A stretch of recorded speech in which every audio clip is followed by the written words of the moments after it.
अस्सलामुअलैकुम दोस्तों, मैं हकीम अकरम ख़ान आपकी खिदमत में हाज़िर हूँ तिब्बे यूनानी का एक बेहतरीन सा नुस्खा लेकर के। आज हम आपकी खिदमत में पेश करेंगे हब्बे याकूत के ताल्लुक़ से जानकारी।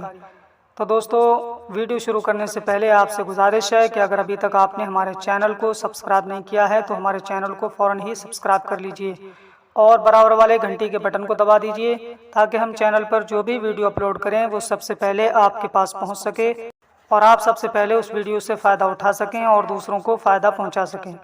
तो दोस्तों, आइए वीडियो को शुरू करते हैं। हम बात करेंगे हब्बे याकूत के बारे में कि हब्बे याकूत ये कौन कौन सी बीमारियों को दूर करती है और इसमें कौन कौन से अज्जा शामिल किए गए हैं और इसको इस्तेमाल करने का तरीक़ा क्या है। तो दोस्तों, सबसे पहले हम बात कर लेते हैं कि हब्बे याकूत ये कौन कौन सी बीमारियों को दूर करने में कारगर है।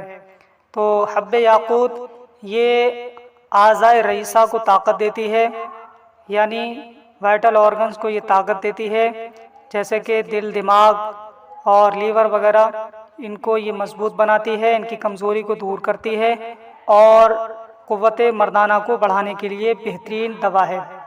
जिन लोगों की क़ुव्वत मर्दाना कमज़ोर हो चुकी है, वीर्य पतला हो चुका है, शुक्राणु की कमी हो चुकी है या सेक्स इच्छा बहुत कम हो चुकी है, उन लोगों के लिए हब्बे याकूत एक बेहतरीन तोहफ़ा है। वो लोग इसे इस्तेमाल कर सकते हैं और साथ ही साथ ये दवा जो है इमसाक भी पैदा करती है। जी हाँ दोस्तों, ये जिन लोगों को शीघ्र पतन हो जाता है, जिनका वीर्य बहुत पतला हो जाता है और वो संभोग के वक्त में बहुत जल्दी डिस्चार्ज हो जाते हैं, उन लोगों के लिए हब्बे याकूत बेहतरीन दवा है। ये रुकावट पैदा करती है, वीर्य को गाढ़ा करती है और जो है टाइमिंग में इजाफा करती है। तो दोस्तों, हब्बे याकूत वो लोग इस्तेमाल कर सकते हैं जिनको आज़ाए रईसा की कमज़ोरी है या मर्दाना कमज़ोरी है या जिनकी रुकावट बहुत कम है, जिनकी टाइमिंग बहुत कम है, जिनकी सेक्स इच्छा बहुत कम हो चुकी है, वो लोग हब्बे याकूत का इस्तेमाल कर सकते हैं और अपनी बीमारी से छुटकारा पा सकते हैं। और साथ ही साथ दोस्तों, बात की जाए तो ये खांसी के लिए भी एक बेहतरीन दवा है। जिन लोगों को खांसी रहती है वो लोग इसे इस्तेमाल कर सकते हैं। और अगर हम बात करें कि इसे कौन लोग इस्तेमाल नहीं कर सकते, तो गर्म मिजाज वाले लोग इसको बिल्कुल इस्तेमाल ना करें। जो गर्म मिजाज लोग होते हैं उनके लिए हब्बे याकूत इस्तेमाल ना की जाए। अब बात कर लेते हैं कि इसमें कौन कौन से अज्जा शामिल किए जाते हैं। तो दोस्तों, हब्बे याकूत में मुश्क खालिस, अंबर अशब, कहरबा, मगज़ बादाम, मुकश्शर, नशास्ता सफ़ेद, मरवरीद, याकूत सुर्ख, रुब्बुसौस, गोंद कीकर, मिस्री, बीख बनफ्शा, अफ्यून, ये तमाम तर अज्जा शामिल किए जाते हैं और अर्क गुलाब भी शामिल किया जाता है। तो दोस्तों, ये थे इसके अज्जा जो हब्बे याकूत को तैयार करने में इस्तेमाल किए जाते हैं। अब बात कर लेते हैं कि इसको इस्तेमाल किस तरीके से किया जाएगा। तो इसको इस्तेमाल करने के चंद तरीके हैं।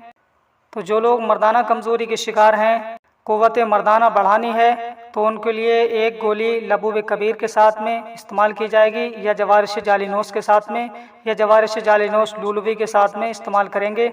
और जो लोग आज़ाए रईसा की कमज़ोरी से जूझ रहे हैं उनके लिए इस्तेमाल करने का एक तरीका है खमीरा गाउज़मा अंबरीक जवाहर वाला के साथ में इस्तेमाल करेंगे। और जो लोग नज़ला या खांसी से परेशान हैं, वो खांसी और नज़ले को दूर करने के लिए एक एक गोली खा करके ऊपर से अर्क गाउज़मा इस्तेमाल करेंगे और या फिर शरबत बनफ्शा 2 तोलों का इस्तेमाल करके इंशाअल्लाह ताला खांसी और नज़ले से छुटकारा पा सकते हैं। तो दोस्तों, ये था इसके इस्तेमाल करने का तरीका। क़ुव्वत मर्दाना बढ़ाने के लिए अगर इस्तेमाल करें तो लबूब कबीर ख़ास या जवारिश जालिनोस लुलवी के साथ में, और आज़ाए रईसा की तक़वियत के लिए अगर इस्तेमाल किया जाए तो खमीरा गाउज़मा अंबरी जवाहर वाला के साथ में, और खांसी और नज़ले को दूर करने के लिए अगर इस्तेमाल किया जाए तो अर्क गाउज़मा या शरबत बनफ्शा के साथ में इसे इस्तेमाल किया जाए। तो दोस्तों, ये थी आज की जानकारी हब्बे याकूत के ताल्लुक़ से जो हमने आपकी खिदमत में पेश की। उम्मीद करते हैं ये वीडियो आपको अच्छी लगी होगी। वीडियो अगर आपको पसंद आई है तो ज़्यादा से ज़्यादा इसे शेयर कीजिए और हमारे चैनल को अगर अभी तक आपने सब्सक्राइब नहीं किया है तो हमारे चैनल को फ़ौरन ही सब्सक्राइब कर लीजिए ताकि ऐसे ही वीडियो आपकी खिदमत में सबसे पहले पहुंच सकें और आप सबसे पहले उस वीडियो से फ़ायदा उठा सकें। तो दोस्तों, आज के लिए बस इतना ही। मिलेंगे अगली नई वीडियो में, तब तक के लिए दीजिए हमें इजाज़त और अपना ख्याल रखिए। अस्सलामु अलैकुम।